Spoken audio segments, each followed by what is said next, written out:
ইকবাল ভাইয়া ইকবাল ভাইয়া আপনাদের মলম পার্টি যে ক্ষমতায় আসলে আপনারা সন্ত্রাস এবং চাঁদাবাজের বিরুদ্ধে কি পদক্ষেপ নেবেন?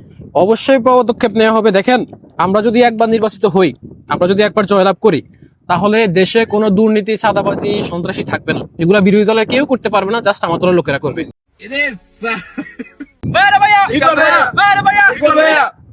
দেশে যে অতিরিক্ত লোডশেডিং এবং অতিরিক্ত গরম, এই গরমে আপনার মন্তব্য কি? দেখেন, দেশে যে অতিরিক্ত গরম, এটা নিয়ে আমাদের একটা প্ল্যান আছে। আমরা যদি ক্ষমতায় একবার আসি, তাহলে দেশে গরমকাল বলতে কোনো কিছু থাকবে না। যেটুকু থাকবে সেটা হচ্ছে জাস্ট মেয়েদের রূপের আগুন।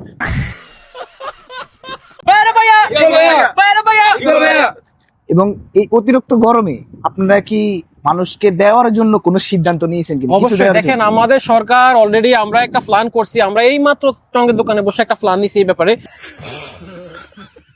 আমাদের সরকার যখন ক্ষমতায় আসবে, তখন আমরা জনগণকে এমন একটা জিনিস প্রদান করব যে মানুষের আর কোনো গরমই লাগবে না, মানুষ সবসময় ঠান্ডা ঠান্ডা ফিল করবে।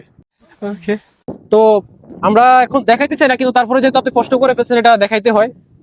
আমরা জনগণের জন্য যে সেবাটা চালু করছি সেটা হচ্ছে যে এসি কার্ড। এটা দিলে হচ্ছে যে সবার ঠান্ডা লাগবে। ধর ওই হ্যান্ডার কার্ডের হুন মারা নিয়ে দেশে কোনো উন্নত হয় না। এই হাগুয়ের ব্যবসা